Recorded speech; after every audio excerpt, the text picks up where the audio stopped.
Doctor Jahangir Kabir বাংলাদেশের একজন স্বনামধন্য জনপ্রিয় চিকিৎসক, যিনি বাংলাদেশকে একটি ঔষধবিহীন সুস্থ জাতি বিনির্মাণের পথে নিয়ে যাওয়ার প্রত্যয় নিয়ে এগিয়ে যাচ্ছেন। তো তার এই জনপ্রিয়তাকে পুঁজি করে একটি স্বার্থান্বেষী মহল সামাজিক যোগাযোগ মাধ্যমে অজস্র ভুয়া পেজ খুলে তার নামে বিভিন্ন মানহীন নিম্নমানের ঔষধ বিক্রি করছেন এবং মিস্টার জাহাঙ্গীর কবিরকে একজন অন্য টাইপের ডাক্তার হিসেবে চিহ্নিত করছেন, যেগুলোর সাথে তিনি সম্পৃক্ত নন।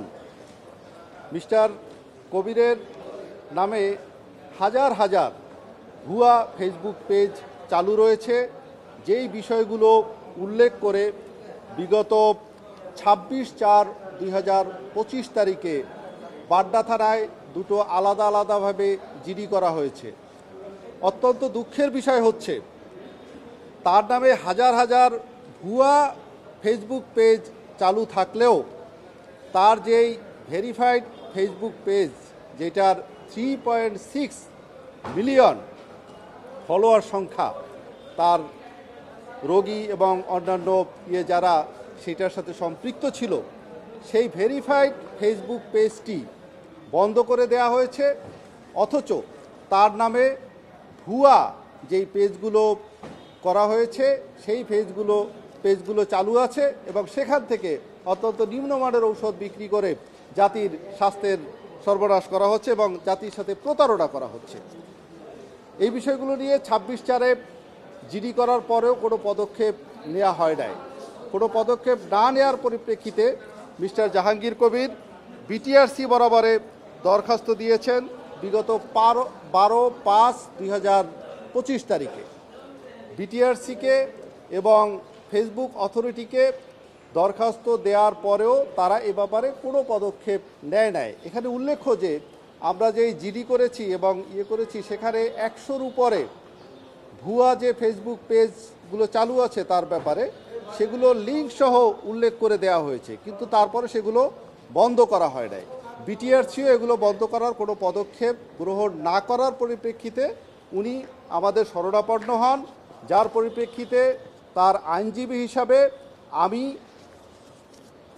এই সংশ্লিষ্ট দপ্তরসমূহকে তথা বিটিআরসি, তথ্য মন্ত্রণালয়, ফেসবুক অথরিটি এবং এই ফেসবুকের যিনি কান্ট্রি ডিরেক্টর রয়েছেন তাদের সবাইকে আমরা লিগ্যাল নোটিশ প্রেরণ করেছি। লিগ্যাল নোটিশ প্রেরণ করার পরেও অদ্যাবধি ওই ভুয়া পেজগুলোর ব্যাপারে কোনো ব্যবস্থা নেওয়া হয় নাই, কিংবা ওনার যে ভেরিফাইড ফেসবুক পেজটি আছে সেটি চালু করার কোনো উদ্যোগ গ্রহণ করা হয় নাই। এগুলো উদ্যোগ গ্রহণ না করার পরিপ্রেক্ষিতে মিস্টার জাহাঙ্গীর কবির বাধ্য হয়েছেন মহামান্য আদালতের শরণাপন্ন হতে।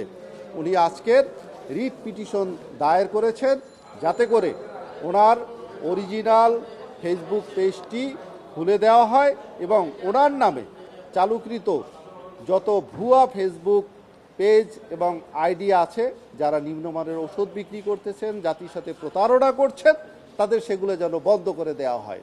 এই নির্দেশনা চেয়ে উনি মহামান্য আদালতে রিট পিটিশন দাখিল করেছেন।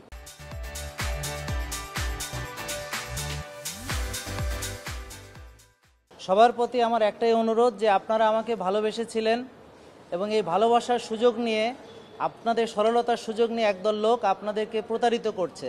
আপনারা সবাই সচেতন হবেন এবং আপনারা আমাকে ভালোবেসেছিলেন কারণ আমি ওষুধমুক্ত সুস্থতার কথা বলে এসেছি এবং লক্ষ লক্ষ মানুষ সারা পৃথিবীতে যারা আমাকে ফলো করেছেন তারা আজকে ওষুধমুক্ত হতে পেরেছেন বিধায় আপনারা আমাকে ভালোবেসেছেন। সেই আমাকে আজকে দেখানো হচ্ছে আমি বিভিন্ন রকম ওষুধ বিক্রি করি। এখন এই যে প্রচারটা হচ্ছে, এই প্রচারগুলো হচ্ছে ভুয়া পেজ থেকে এবং অনেকেই ভাবতেছে আমি সরাসরি হয়তো এর সঙ্গে জড়িত, অথচ আজকে আমাদের রিয়েল পেজটা না থাকার কারণে আমরা এটার সঠিক জবাবও দিতে পারছি না। আমি এই কারণে আইনের আশ্রয় নিচ্ছি এবং সকল যারা মিডিয়াতে আপনারা আছেন সবার প্রতি অনুরোধ যে আপনারা এটা সাধারণ মানুষের কাছে পৌঁছে দিবেন। এবং সাধারণ মানুষের প্রতি আমাদের একটাই দাবি যে আপনারা আমাকে ভালোবেসেছেন ওষুধ মুক্ত হওয়ার জন্যে, কোনো রকম শর্টকাটের ভিতরে আপনারা যাবেন না। কোনো ওষুধ যদি পৃথিবীতে থাকতো যেটা দিয়ে ওজন কমানো যায়, যেটা দিয়ে ডায়াবেটিস ভালো হয়ে যাওয়া যায়, তাহলে পৃথিবীতে আজকে বেশি ওজনের কোনো লোকই থাকতো না, আর ডায়াবেটিস রোগটাই বিলীন হয়ে যেত। আসলে দেয়ার ইজ নো শর্টকাট। আমরা সঠিক লাইফস্টাইল যদি ফলো করি, সঠিক খাদ্যাভ্যাস, রোজা, ব্যায়াম, ঘুম, মানসিক প্রশান্তির চর্চা, তাহলে আমরা সুস্থ থাকবো, ওষুধমুক্ত থাকবো। তা আপনারা এই প্রতারণা থেকে সাবধান থাকবেন। আর অলরেডি একজনকে গ্রেফতার করা হয়েছে, এই যে ভুয়া মাকা, তার কাছ থেকে উদ্ধার করা হয়েছে। প্রথম আলোতে আপনারা নিউজ দেখেছেন এবং আরও অনেক চ্যানেলে এসেছে। এবং আমরা আশা করব আইন শৃঙ্খলা যারা রক্ষা করার দায়িত্বে নিয়োজিত আছেন তারা এই অভিযান অব্যাহত রাখবেন এবং এদেরকে গ্রেফতার করে আইনের আওতায় নিয়ে আসা হবে। এবং এই যে ভুয়া পেজগুলোকে অতি দ্রুত বন্ধ করে দিয়ে আমার যে আসল পেজটা আমাকে ফিরিয়ে দেওয়া হবে।